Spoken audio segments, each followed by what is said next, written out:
Belaruso po, Taong Gubat. Ito yung mga kaganapan namin ngayon from spring to going to summer. Oh, my little boy is coming.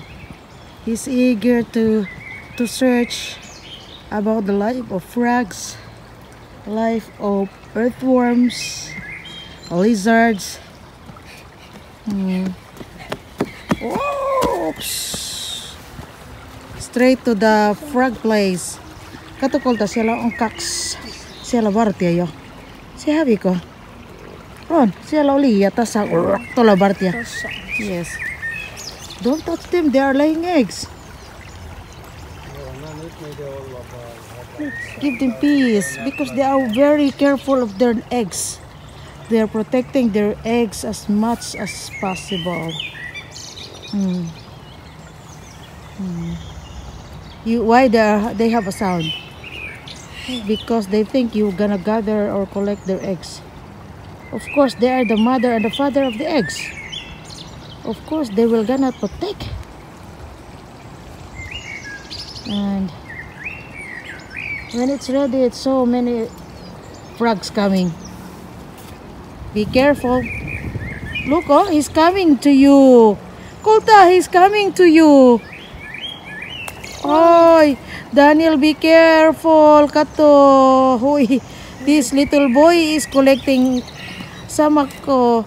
Actually, that's the mommy frog, Kulta. They are watching kato. They are protecting the eggs.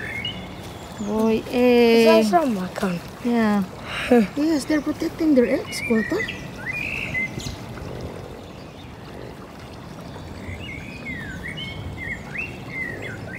Yes.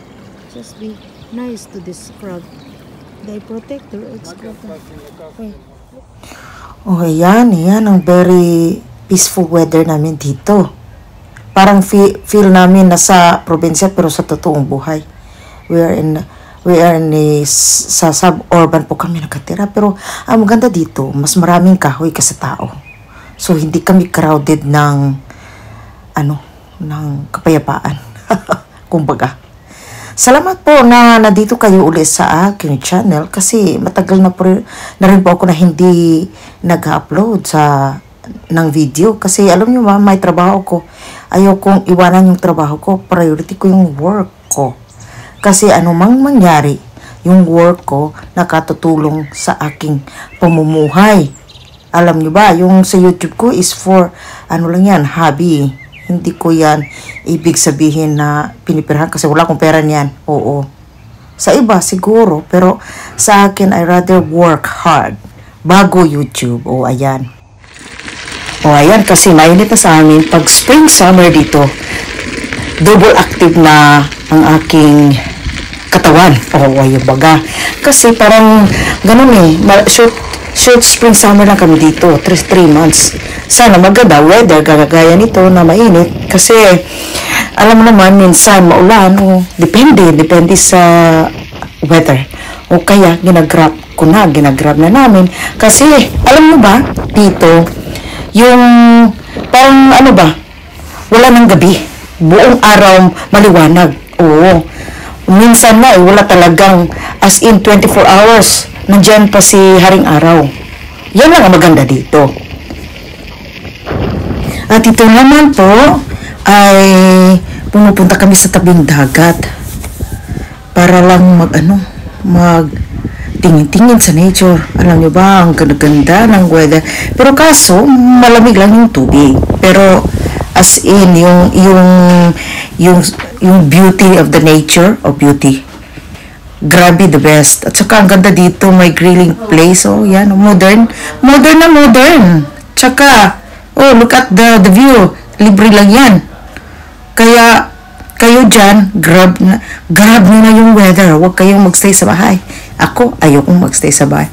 Nagsistay lang ako sa bahay pag kailangan maglinis or lobat talaga ako galing sa work. Kasi alam naman ngayon, ginagrab kong magkaroon ng more day off. Kasi, nag-work ako 12 to 13 hours a day para may extra day off o ganon. So, hindi ibig sabihin na easy life. Oo. Sa mga day off ko, may mga challenges na ginagawa. O ganyan talaga naman ang buhay. So, hindi natin yan kakatakutan. Dapat masanay tayo. Para sa darating na mga challenges sa buhay, alam na natin i-face, alam na natin how to survive or how to find solution. Diba? Ganyan tayo, mga mahihirap. Dumadayo naman kami sa ibang lugar. Yan ay lake view. May konting naniligo pero malamig pa rin. Pero 'di ba? Ang ganda ng weather. Ganda ng view. Yan ang magagawa mo pag marami kang day off. So ayan po ang mga kaganapan namin ngayon. Pa-summer, sana tuloy-tuloy yung init. So hindi na lang tayo magre-reklamo pag mainit talaga. We should be grateful kasi minsan lang po mainit dito sa Finland, dito sa amin. Kaya i-grab na natin.